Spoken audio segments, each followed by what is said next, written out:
When did you last make a decision you already knew you needed to make?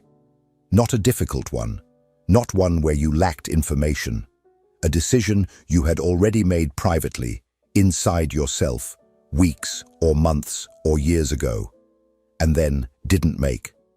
The relationship you know needs to end, the career you know you need to leave, the conversation you've rehearsed so many times it has its own accent. You know, you've known, and you haven't moved. That gap between knowing and moving is not neutral territory.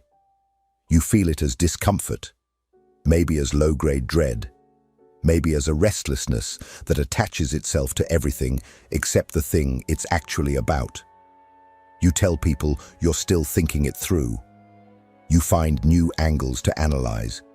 You wait for conditions that are slightly more favorable, for a version of yourself with slightly more certainty, for a moment when the cost looks a little smaller than it does today. And the cost never gets smaller. The moment never arrives. The decision sits exactly where you left it.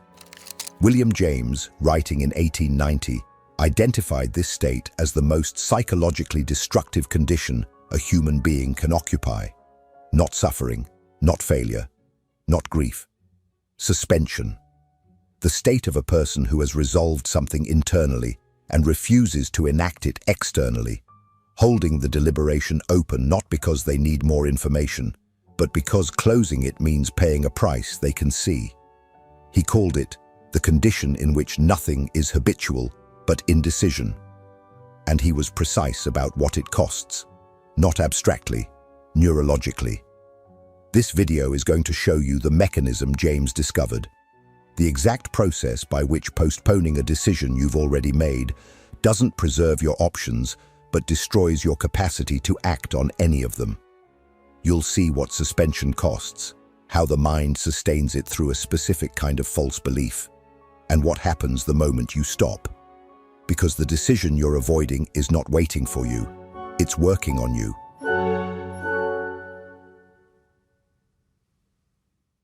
You think of yourself as someone who hasn't decided yet. James would tell you that you have decided, you just haven't acted. And he would tell you that the distance between those two things is not empty space. It is where your capacity for self-direction goes to die. In the Principles of Psychology, James builds a case that has nothing to do with motivation. It is a mechanical argument. The nervous system, he demonstrates, operates on a principle of discharge, energy that flows toward an action and doesn't complete it, doesn't dissolve. It recirculates. It keeps the circuit active. You feel this as the low hum of unresolved tension that follows you into rooms that have nothing to do with the decision you're avoiding. The irritability at dinner, the inability to concentrate on work, the sense that something is wrong without being able to name it. Something is wrong. You're running an open process that consumes resources continuously and produces nothing. James put it precisely. Every time a resolve or a fine glow of feeling evaporates without bearing practical fruit is worse than a chance lost. It works so as positively to hinder future resolutions and emotions from taking the normal path of discharge. Read that slowly. Not just a wasted opportunity. Active interference. The decision you won't make trains your nervous system toward non-action, and it does so with the same mechanical regularity that practice trains a pianist toward precision. You are becoming, through repetition, someone who knows and doesn't move. And that is a skill, a deeply ingrained, self-reinforcing skill. The more insidious cost is what you don't see, the decisions you don't make after this one. James observed that the faculty of effort is not a fixed quantity you draw from. It is a capacity that either strengthens or atrophies depending on use. The man who daily refuses small discomforts develops a nervous system that collapses under large ones. The man who delays the difficult choice trains himself to delay the next one and the one after that, with incrementally less resistance at each step. You can audit this in your own history. Think of a decision you postponed for 6 months and then made. Ask yourself whether, in those 6 months, You made other difficult calls with more ease or less, whether you felt more capable or less. The answer is almost never neutral. Suspension spreads. The distinction James forces us to make is between two states that feel identical from inside but are mechanically opposite. Genuine deliberation is active. You are still gathering, still weighing, still missing something you need. You know this state because the questions you're asking are real questions, ones whose answers could actually change what you do. Suspension is something else. In suspension, you've stopped asking questions and started collecting justifications. The questions you're asking are not real questions. They are the performance of uncertainty in the service of not moving. If you go quiet and look at the decision you're avoiding right now, you probably know which state you're in. The test is simple. Is there any answer, any piece of information, any change in circumstances that would actually make you act differently? If no, you're not deliberating. You're waiting for the cost to disappear on its own. It won't. And every day you wait, James would say, the molecules are counting it. The next part examines exactly how the mind sustains that waiting. The specific belief structure that makes suspension feel like wisdom instead of what it is. If this content is making sense to you, click the subscribe button and subscribe to the channel. Thank you for your support.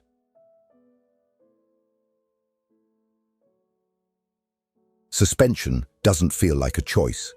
It feels like a posture of reason, like someone who takes things seriously, who refuses to act rashly, who understands that timing matters.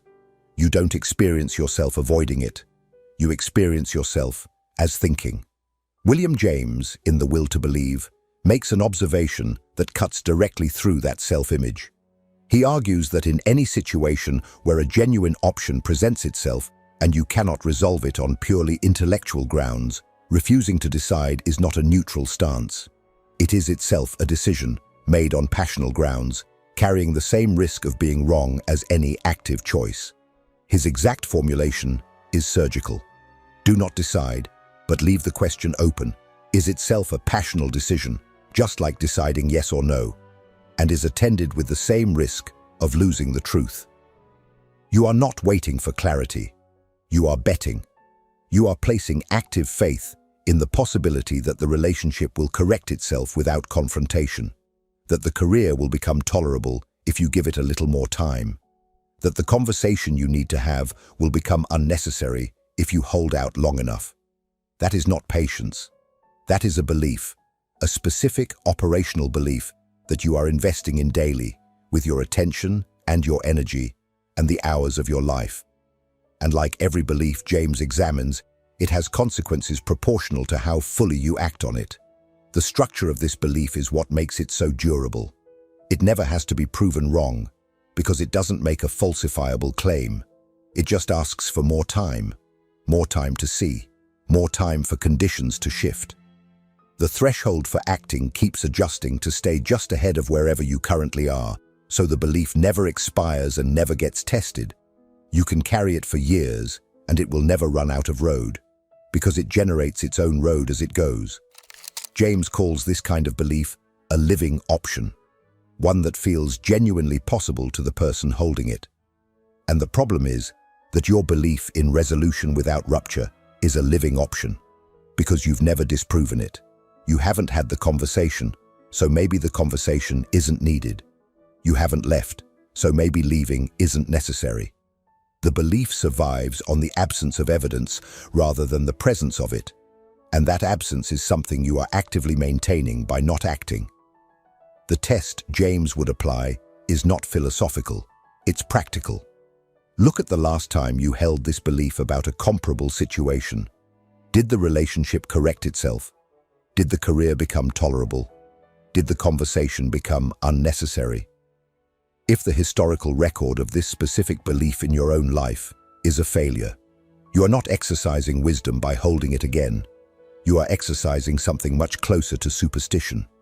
A faith whose disconfirmations you've explained away one by one so that the belief itself remains intact and the next iteration can begin. Naming that is not comfortable. but it is the first real exit from suspension, because once you see the belief for what it is, an active investment, not a neutral weight, you can ask whether it deserves the resources you're giving it. What you'll find, in the next part, is what those resources actually cost.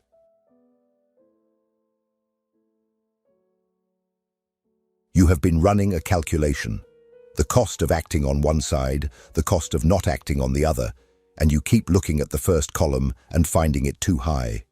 The relationship that ends, the income that drops, the people who will be disappointed, confused, or angry.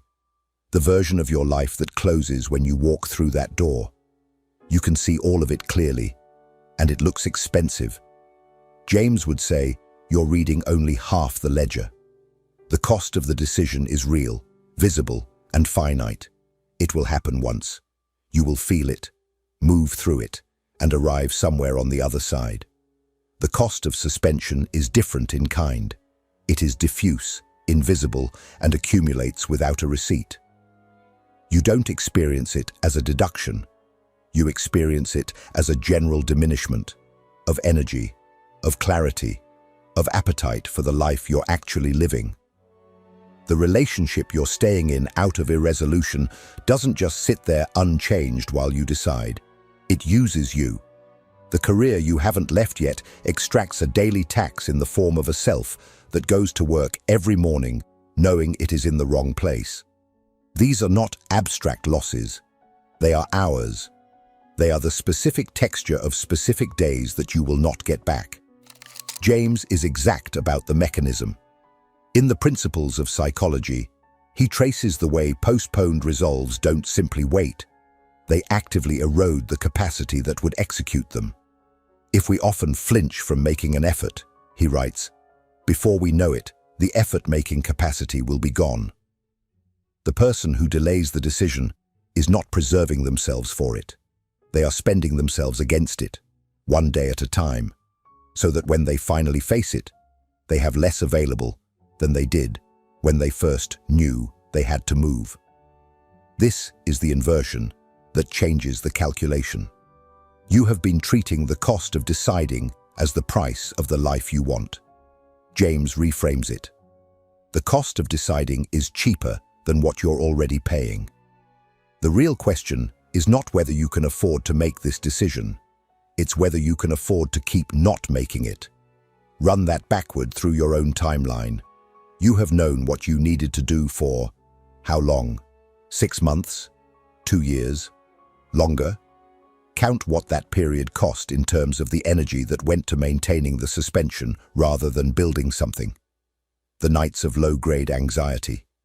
The conversations where you were half present because the other half was somewhere else. The opportunities you didn't pursue because some part of you knew you were in the wrong life for them. That is not the cost of a difficult decision. That is what you've already spent on the alternative. The person who finally makes the hard call almost always reports the same thing. The cost was real, and it was less than expected. Not because the consequences were smaller than anticipated, but because the anticipation itself was a tax they'd been paying for years, and paying it was over. This arithmetic doesn't make the decision easy, it makes it clear. And clarity, James understood, is not what comes before action. For most people facing a decision like this one, clarity is what action produces. The next part looks at why, at the precise mechanism by which the mind generates certainty, not in advance of movement, but through it. If what you're hearing resonates with you, you'll find real value in my ebooks. Beyond the Shadow breaks down Jung's core ideas, while Dialogues with the Unconscious gives you a 30-day path to apply them in your life. Both are linked in the pinned comment.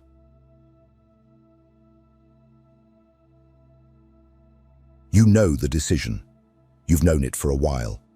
And yet, there is a specific moment when you actually approach it, where something seizes. Not doubt. You've moved past doubt. Something more physical than that. A kind of locking.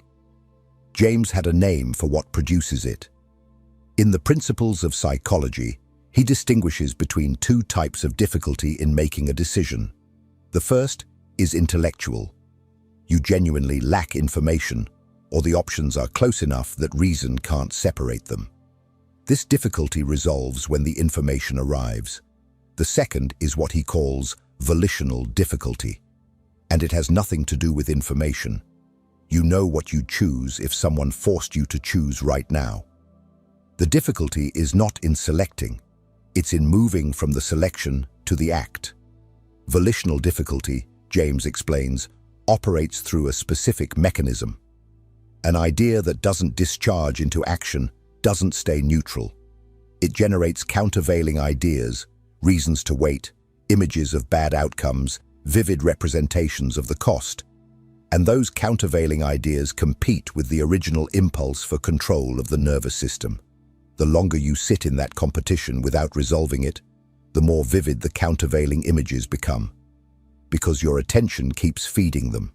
You imagine the confrontation, and the imagination makes it worse. You imagine the financial drop, and the number in your head grows. You imagine the person's reaction, and the reaction gets more extreme with each rehearsal. James understood that the mind doesn't passively represent possible futures. It amplifies whatever it dwells on, and suspension is a condition of sustained dwelling on the cost. This is why more time does not produce more readiness. It produces a more elaborated version of the fear. The person who has been avoiding a difficult conversation for 8 months has not accumulated 8 months of preparation. They have accumulated 8 months of increasingly detailed and emotionally charged worst-case scenarios, each more discouraging than the last. The threshold doesn't lower with time, it rises. The exit from volitional paralysis, James argues, is not psychological. It is not a matter of talking yourself into it, working through your feelings about it, or achieving a state of inner peace before you move. The exit is mechanical. You act before the countervailing images can reassemble, not recklessly. The decision has already been made, intellectually, and you know it's right. But you act at the first real opportunity, rather than at the point when you feel ready. Because the feeling of readiness is not something the mind generates in advance of difficult action. It is something the nervous system generates in response to having taken it. Look at any major decision you've made that you're glad you made. In almost no cases did you feel ready before you acted. You felt terrified or resigned or simply exhausted by the alternative. The feeling of rightness came later, sometimes days later, sometimes hours. The readiness was retrospective. James would say this is not a coincidence. The idea that we must feel certain before we move is not a psychological insight. It is the mechanism of suspension describing itself as wisdom. There is a moment in every decision you've been avoiding when you already know this. You know that more time will not change your answer. You know that the next conversation with yourself about it will look exactly like the last one. You know that what you're waiting for is not information. The next part examines what actually happens the moment that waiting ends.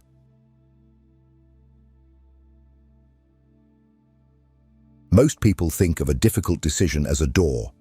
On one side, the life they have. On the other, the life they want. The decision is the hinge. You walk through it, and you arrive somewhere better. James would say, this image is wrong in a way that matters. The decision doesn't deliver you to a better life. It delivers you to a different version of yourself, one who has acted on their own knowledge, one who has demonstrated to their own nervous system that they are the kind of person who moves when moving is required. And that demonstration has consequences that extend far beyond the decision itself. In the Principles of Psychology, James writes about character not as a trait you possess, but as a pattern your nervous system has practiced. A character, he quotes Mill, is a completely fashioned will. And a will, in the sense James means, is an aggregate of tendencies to act in a firm and definite way when the moment requires it. Every time you act on a difficult resolution, you deepen that tendency. Every time you don't, you deepen the alternative. The person on the other side of the decision you've been avoiding is not a braver version of you. They are a version of you whose nervous system has recorded a different kind of evidence. Evidence of what you do when the cost is real and visible, and the impulse to wait is loudest. This is what makes the first move disproportionately important. James is specific. It is not in the moment of their forming, but in the moment of their producing motor effects, that resolves and aspirations communicate the new set to the brain. The resolution you formed months ago, the one you've been carrying around without enacting, has produced no neurological change. It has given you none of the benefits of having made the decision while costing you all the energy of holding it. The moment it produces action, any action, the first real step, the conversation initiated, the letter sent, the notice given, it begins to reshape the system that will make the next decision. This is also why James insists on immediacy, not urgency for its own sake, but because the gap between resolution and action is precisely where the countervailing images reinvade. Seize the very first possible opportunity to act on every resolution you make, he writes in the chapter on habit. Not the best opportunity, not the most favorable moment, the first real one. Because the first real one is when the resolution is still warm and the nervous system is still organized around it, before suspension can re-establish itself as the default state. Identify the smallest action that belongs to this decision and that you could take in the next 24 hours. Not the whole decision. The first move that makes the decision real rather than theoretical. The text you send, the meeting you schedule, the name you say out loud to the one person who needed to hear it. James doesn't care about grand gestures. He cares about discharge. The moment the idea crosses from the mental into the physical, and the nervous system begins recording a new kind of evidence about who you are. The last part of this video is not about what comes after the decision. It's about the question James leaves you with once you see all of this clearly. The one question that, if you answer it honestly, makes the path forward unavoidable.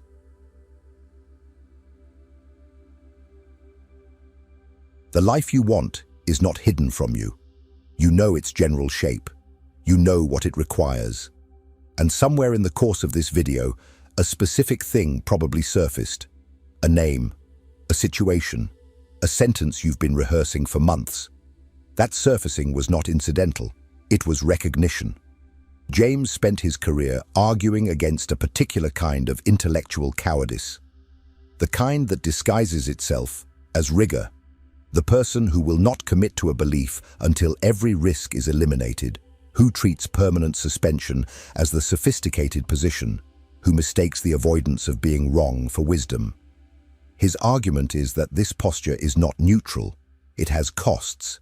It forfeits the truth that only action can reveal, in exchange for the comfort of never having been decisively wrong.